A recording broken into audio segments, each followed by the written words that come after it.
This is Dr. Douglas Beck with the Hearing Matters podcast, and today I am interviewing Dr. Joseph Sakumura. I've been following Dr. Sakumura's career for quite a few years now. He received his Doctor of Audiology degree from the University of Kansas Medical Center. He went on to complete his residency and clinical training at the American Institute of Balance, hanging out with my old friend Dr. Richard Gans. And Dr. Sakumura specializes in the diagnosis and rehab of balance disorders in children and adults.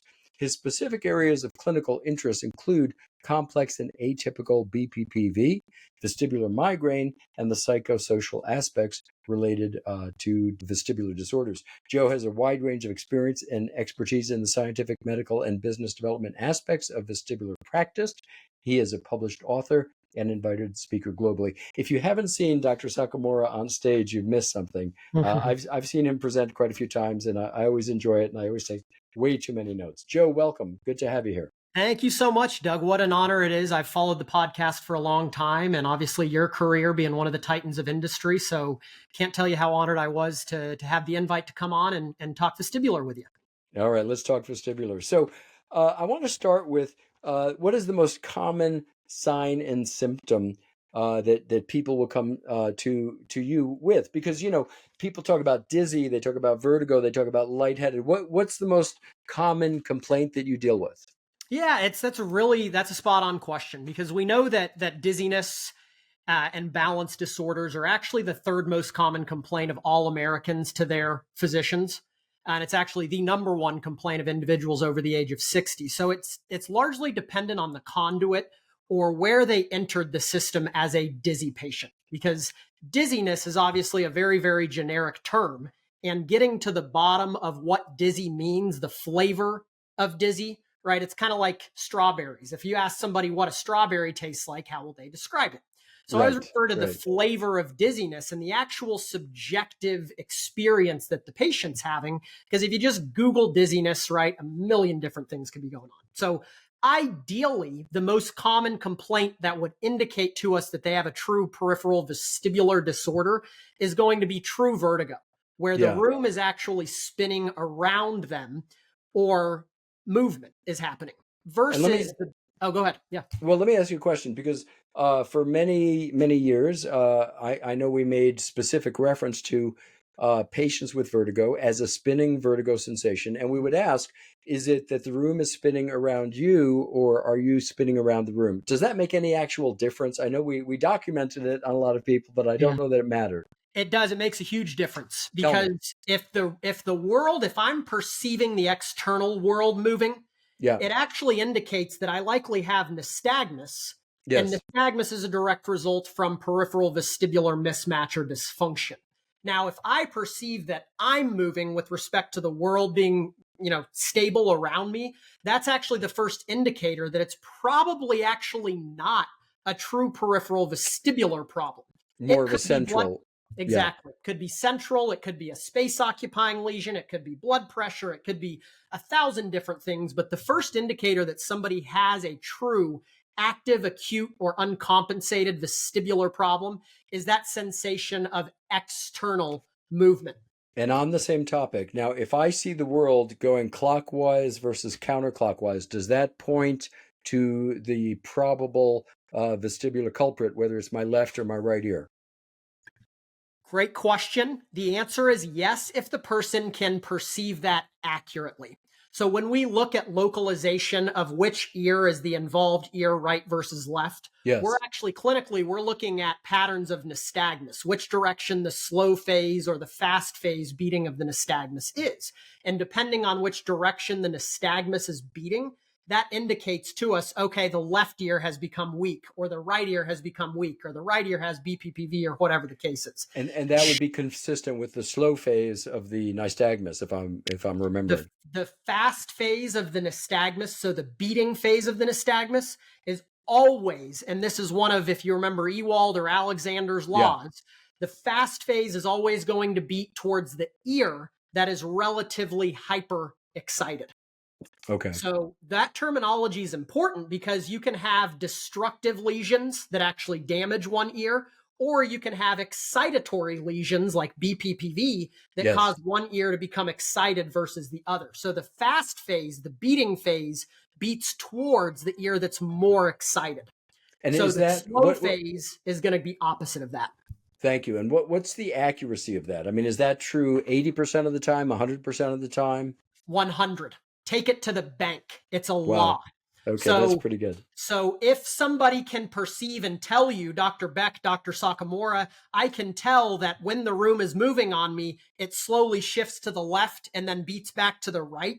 If they can actually perceive that, which I've found rare in clinical practice, if ever, it will always tell you which ear is involved. The problem is you can't always trust what the patient is seeing. That's why we objectively look at eye movements with video nystagmography, electronystagmography, those different kind of things. All right. So let's talk about probably the most common vestibular disorder that is related to the inner ear primarily is BPPV, benign paroxysmal positional vertigo.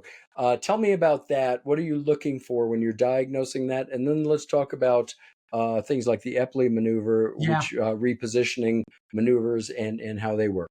Yeah. Great question. So I first, just to touch on really quickly, the history of BPPV is fascinating. Yeah, because it actually goes all the way back to Adler and Barany in the 1920s. You know, right, the Barany box and all that stuff. Yeah.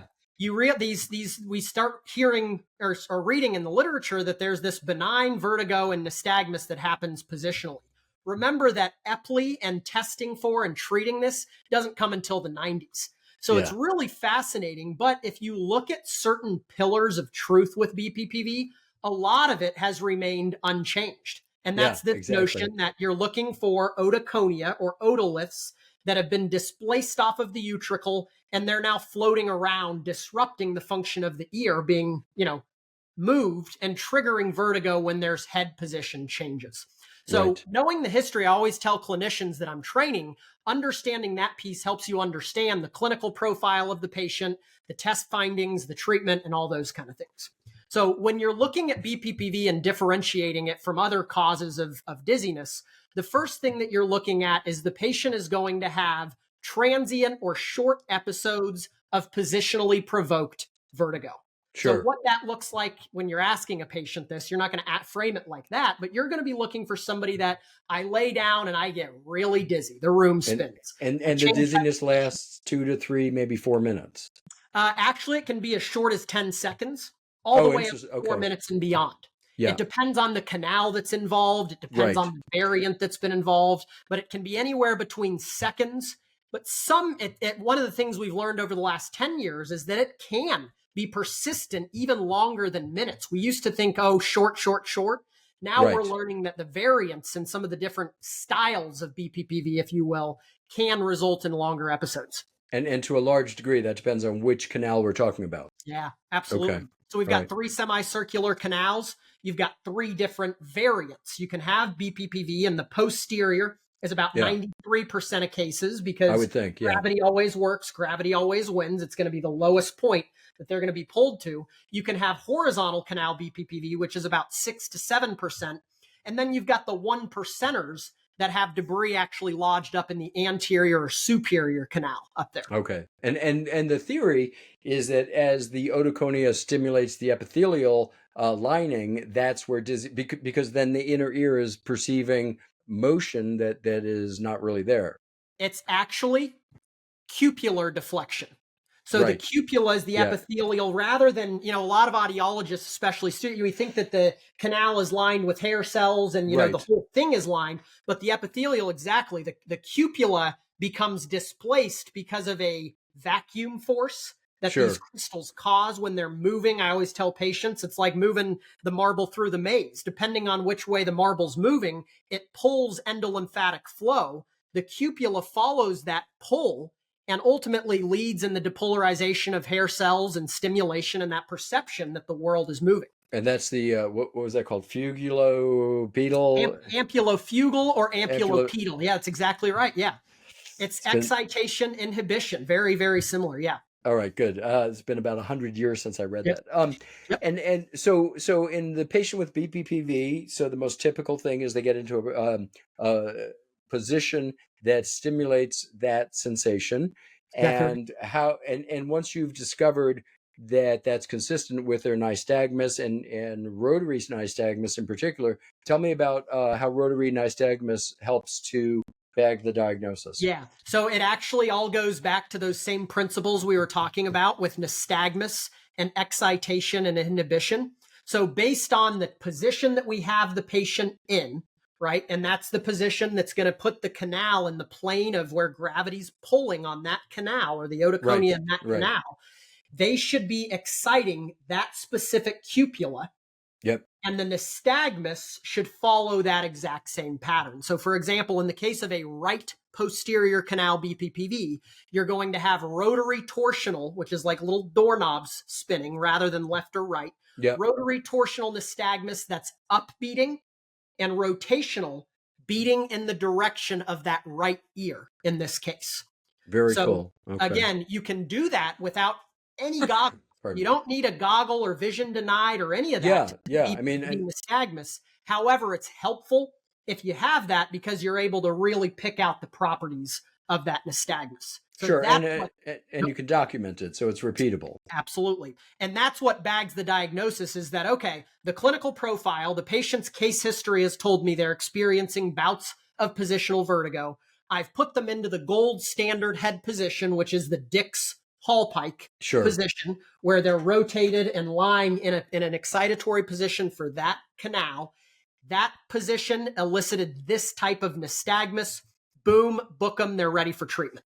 Joe, tell me about how Dr. Epley went about dealing with posterior canal rotary nystagmus and BPPV as a result. What happened with him? Yeah. So Dr. Epley, like much of his predecessors, there was no known treatment for BPPV before him. So he developed with PVC tubing, he modeled the inner ear and developed basically the way he writes on it, like a marble through the maze treatment, to literally reposition using gravity to move the ear into special positions, specific positions, in order to work the debris around this circular tube and dump it back into the utricle, which is where it belongs. So Epley's maneuver has held true for now 30 to 40 years. It's still very effective and fixes 90+% of cases after just 2 maneuvers. So, which is remarkable. And what happened to him at Harvard? Because I think that was an interesting call out. So originally when he positioned, because remember, up until this point, surgery doesn't fix this. Do we send the patient home with these exercises where they're kind of flopping around or moving around? Maybe they can habituate to it. We're not really sure. And he positions in a Harvard lecture hall, I can cure this with no surgery and no medication. And he actually famously in the 80s was laughed out of Harvard before eventually publishing his paper in 1992. So I actually was fortunate enough to meet him a couple of times before he passed in July of a couple of years ago. Fascinating story. And his maneuver 30 years later is still widely accepted, utilized, and the science continues to support literal curing of a condition that impacts and affects so many people. We owe a lot to Dr. Epley and his findings and his studies. So fascinating. That's fantastic. It really is. Tell me about vestibular neuritis. How does that get diagnosed? What are the signs and symptoms? Yeah. So vestibular neuritis is actually now what we've learned is that it's typically going to be neuritis, referring obviously to inflammation of the vestibular nerve. And we now know that it's very, very commonly the herpes simplex virus. So chicken pox, shingles, some of these kind of things. Basically what happens is it reaches out and it loves to impact specifically the balance portion of cranial nerve 8. So it creates a dysfunction, and it actually creates, Doug, a sensory neural vestibulopathy. Because remember, the nerve is running through a bony channel. Sure. And when there's edema of that nerve swelling, on top of the nerve is the blood supply to the external or the peripheral vestibular system. Right. So you get nerve damage in that bony canal, and you also get a reduction of blood supply, which equals a reduction in hair cell. And so you can imagine that would also impact hearing a little bit while neuritis is active. And just as a reminder, the canal you're talking about is the internal auditory canal. And within that canal, you have the superior vestibular, the inferior vestibular, the cochlear nerve, the facial nerve, and the blood supply is the labyrinthine artery. and it's a little bit smaller than this pen, right? So you've got this very, very important, all these very important neural tracts running through a very, very small, Yep. very, very hard canal. And what you're saying is that the vestibular neuritis exacerbates in accordance with other herpes viral manifestations. This to me is really important because when you look at stuff like CMV, cytomegalovirus, and you look at some of the research on this, and I think people will find this kind of shocking, but herpes virus is probably 70 to 80% of all people in the world have some sort of herpes Yep. virus. And most of the time it's dormant and it doesn't do a thing. But then you have cases like CMV where children might pass a newborn infant hearing screening, and then 12 months later they have a massive hearing loss, which could be attributed to CMV in many cases. Yeah. So the vestibular neuritis, I think, is very interesting, but I think it's often confused with Meniere's disease. How would you tell the difference?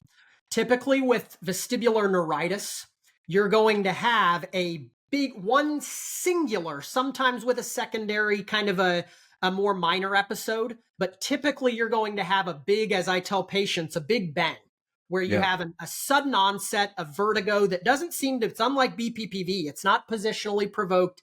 Patient could be sitting there and all of a sudden, boom, like a train hits them. There's vomiting, there's nausea. It's very, very intense. Lasts anywhere from 30 minutes to hours. But typically after that one big bang and maybe a little aftershock, they're done. Versus Meniere's, of course, is going to be characterized by multiple different episodes and different known triggers and these kind of things. But you're right, it's challenging for the practitioner to diagnose if they don't have access to certain technology and if they don't know what they're looking for.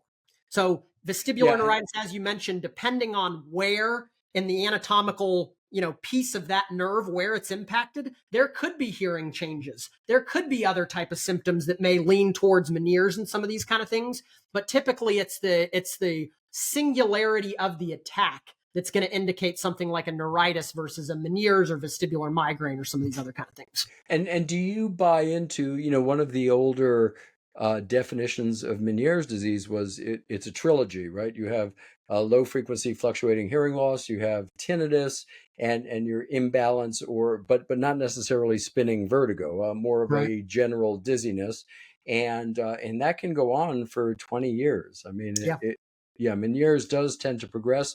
And what percentage of patients who have Meniere's go on to have bilateral Meniere's? I mean, I'm thinking it's the majority, but I haven't looked in a long time. I think the most recent data I've looked at is 70 to 80%, but I think there's a great deal of variance there.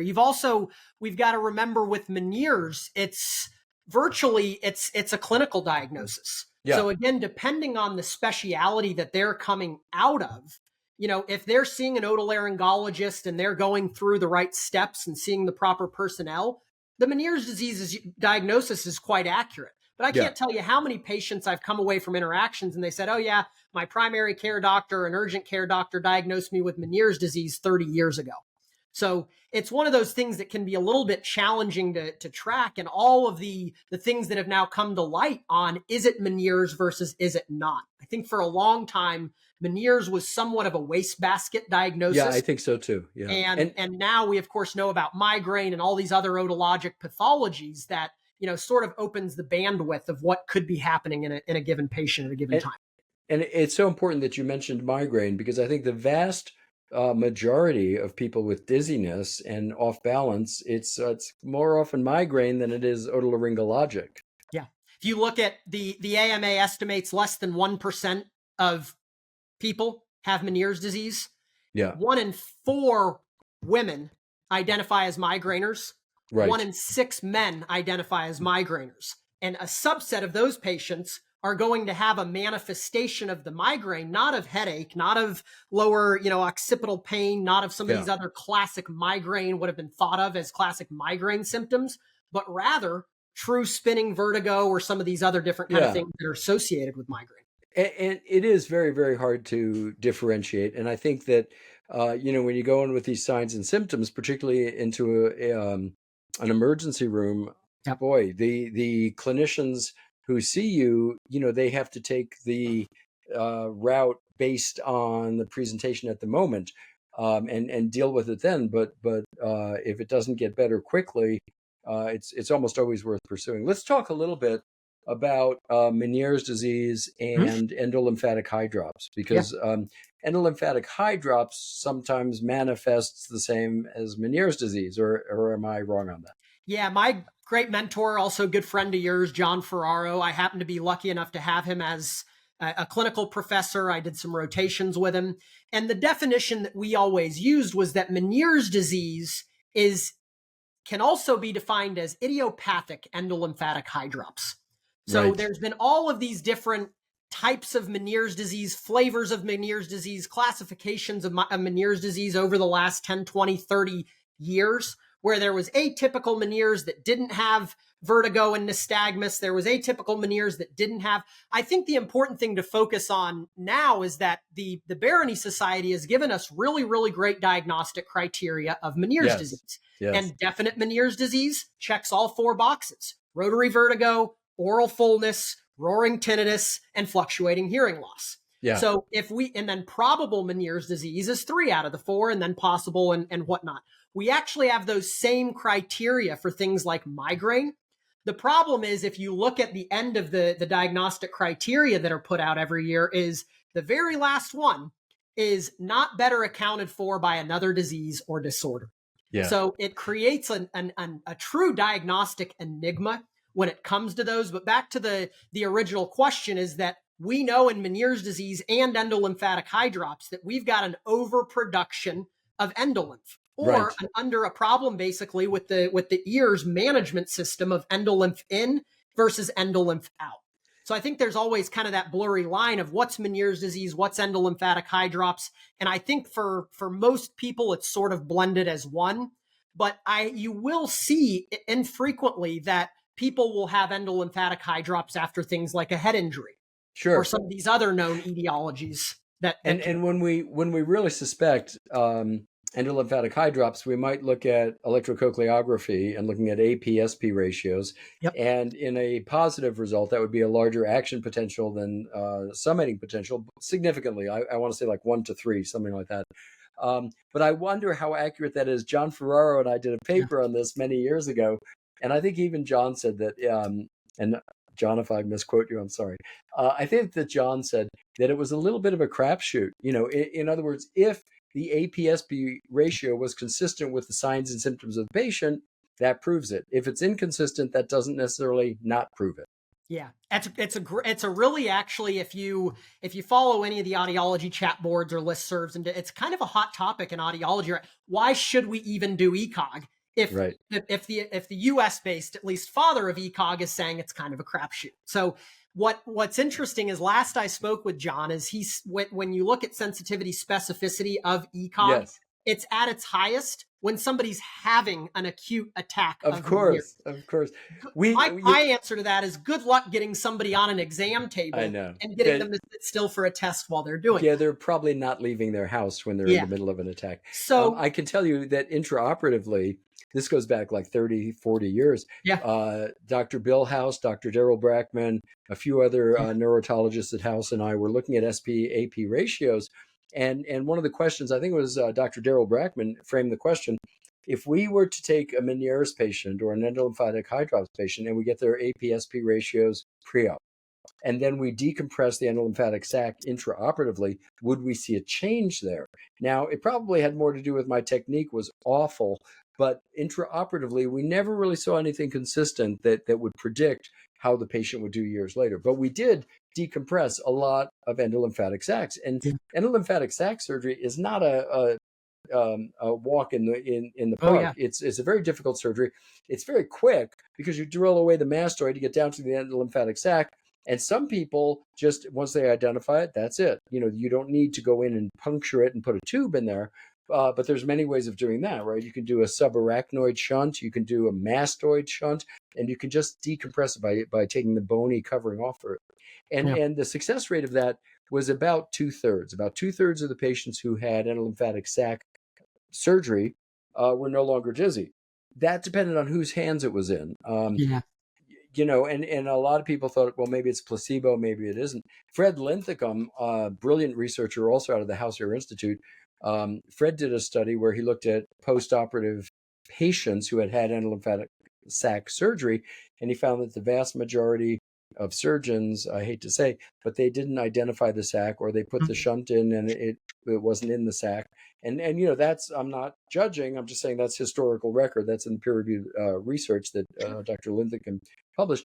And so we don't really know, but I do know this. I know that Alan Shepard, who's one of the astronauts, right, who went to the moon, he was disabled with Meniere's. Yeah.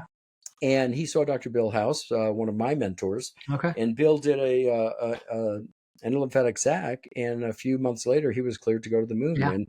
Yeah. And so when really cool story. I've read on that one a lot. It is fascinating, and it's a true story. And so in Dr. House's archives after he passed, he had Alan Shepard's tube that went to the moon. The only endolymphatic sac shunt tube that had ever circled the moon. And I think Doug, that's an interesting. Part of what got me intrigued in the vestibular sciences is how big of a role NASA and the astronauts had in the development of actually a lot of what we're using now commercially or clinically. Absolutely. Because I feel like when you looking at the literature for a long time, people, equilibrium dysfunction and balance disorders were just kind of something that older folks had. And it was, and then when you get to the advent of NASA and the moon missions and things, you find the development of, posturography, and all these wonderful resources are dedicated to studying that system, because it's now something that's no longer just, you're getting a little bit older. It's something that astronauts are dealing with. Absolutely. And it's a fascinating topic. We could spend hours on that. My closing note on the surgery, and for people who are disabled by vertigo, who literally are disabled by vertigo, they cannot participate in day-to-day activity, they cannot ambulate, they cannot go to work, they cannot drive a car. There are other solutions that some surgeons might put forth.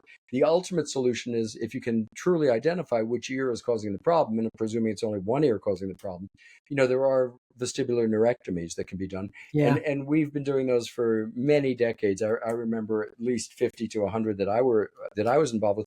And the neurosurgeon can literally go in to the skull base and look at the root entry zone of the superior vestibular and the inferior vestibular, and quite literally section one of those if that's the one that we know is exciting the vestibular system. Yeah, and so, I've seen over the last 5-10 years, even with gentamicin ablation and chemical neurectomy. And I think what I've always been in a gray area with that in terms of recommending, the clinician is, should I recommend this to my patient? Should I not? I think you hit the nail on the head. It's the quality of life and how debilitated is the person. Yeah, and if these go ahead. And these are, ideas and suggestions that we mention explicitly so that the patient who needs help can seek the help of a neurologist or an otologist who might have more options for them once there's a firm diagnosis, that has identified which inner ear is problematic, because there's more that we could do. And so many things have been tried, from equalizing the pressure and reducing the difference in the endolymphatic sac pressures between endolymph and perilymph.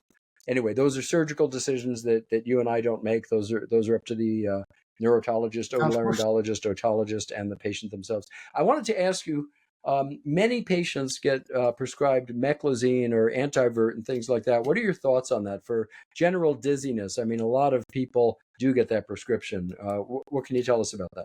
Yeah, I think you have to be careful with those. That's another hot topic that we hear a lot about in both the rehab world, so vestibular rehab and vestibular diagnostics, is what is the role of vestibular suppressants like antivert, meclizine, dramamine, some of those kind of things. And I think until you have an accurate diagnosis of what's going on, you really want to avoid those.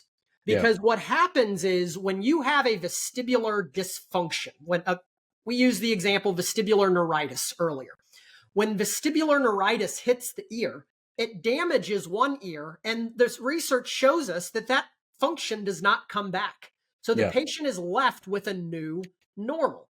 The only way that the brain can get them their quality of life back is through a process called compensation, which requires the brain to recalibrate to this new set of functional gyroscopes that it has. if a patient is just prescribed antivert right after they've had this attack without really knowing what's going on, it actually impairs the brain's ability to deal with this new set of hardware that it now has to learn to work with. Yes. So it has its place. Meclizine, antivert, they do work, and for seasickness and some of these other kind of things. But what I see far too often clinically is that a patient goes into a walk-in facility, says, I'm dizzy, and they're, oh, try this meclizine, this will work. Well, you haven't gotten to the bottom of the diagnosis of what actually is going on. So, and to be clear, meclizine, as best I'm aware, is an antihistamine, right? that's exactly right. Yep. Yeah. All right. Well, that's very informative. I appreciate that. I want to ask your thoughts on 25, 35, 45 years ago when we were doing plain electronystagmography, ENG testing before video nystagmography. Yep. We would often tell patients, and this will be familiar to most audiologists over age 50, we would tell them, okay, well, we're going to take you off all your meds and you can't have coffee and you can't have breakfast and blah, blah, blah. We're going to do this test. And then I remember, I'm going to guess it was 15 or 20 years ago, Devin and Gary Jacobson said, we don't tell our patients that. We want to see them as they are and test them as they're going through their day in their normal, pharmaceutical profile. And if we have a patient who has been dizzy for 8 years, 15 years, 12 years, 6 days, and we've got them on drugs, and then we take those drugs away and we test them, they're now in a brand new situation that may not reflect what they're going through on their day-to-day life. What are your thoughts on that? Should we be doing video nystagmography and for 24 hours, 36 hours before that, discontinue their meds, or should we allow them to be tested based on the meds and the foods and the caffeine and the tobacco that they're using every day?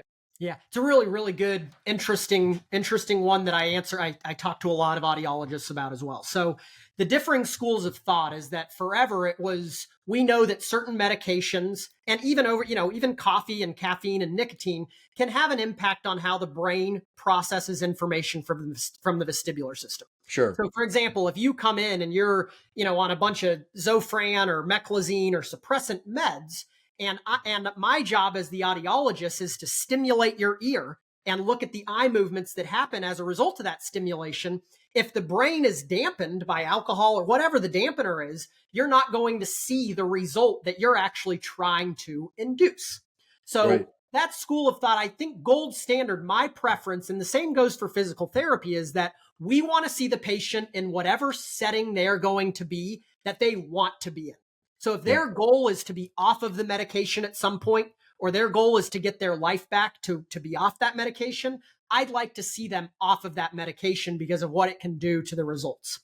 Now, I always recommend that with a grain of salt, because if somebody is drinking coffee and they see on my pre-appointment paperwork, if you've had any coffee, I'm not going to see you. Well, guess what? That's now a barrier to them coming in for testing. The other thing is that if we tell people you can't take any of your meds and they've been on them for 8 months prior and they can't even get out of bed because they're so anxious without taking their Xanax or whatever it is, it's a barrier to the entry of care. So what I always tell people is, in an ideal scenario, we'd like you to refrain from, if possible, speak with your physician. We'd like you to refrain from any medications that you're taking for pain, anxiety, depression, dizziness, or sleep, ideally. Now, if you can't come off of those, or your physician doesn't approve you coming off of those, I'd still like you to come in for the evaluation, because we now know that certain medications have documented impact on our test results. So if I know that Doug is on suppression medication A, I know what to look for in your test results that would indicate to me, okay, that's an impact of the medication versus, okay, that's an organic abnormality that's a result of the dizziness problem that he's currently having. All right. Well, Joe, our time is up. You are a wealth of information and a joy to listen to. As I said when we started, every time I watch you lecture, every time I listen to you, I wind up taking 1,000 notes. This time it's all recorded, so I can just play it back. Yeah. But I am so appreciative of your time and your expertise, and I hope that we get to do this again, perhaps 6 months, 12 months, and we'll look at some specific disorders. We'll go into things like multifactorial, maybe vestibular migraine, maybe psychogenic. Unfortunately, we are limited by time. Sure. But there's a lot there, and I'd love to speak topic with you again. Yeah, huge topic, lots to unpack there. So thank you so much, Doug. I really, really appreciate the invitation. Always a joy to speak with you. And hopefully my pleasure. nice I wish you a joyful day, and I thank you so much for your time, Joe. Take good care. Thank you as well.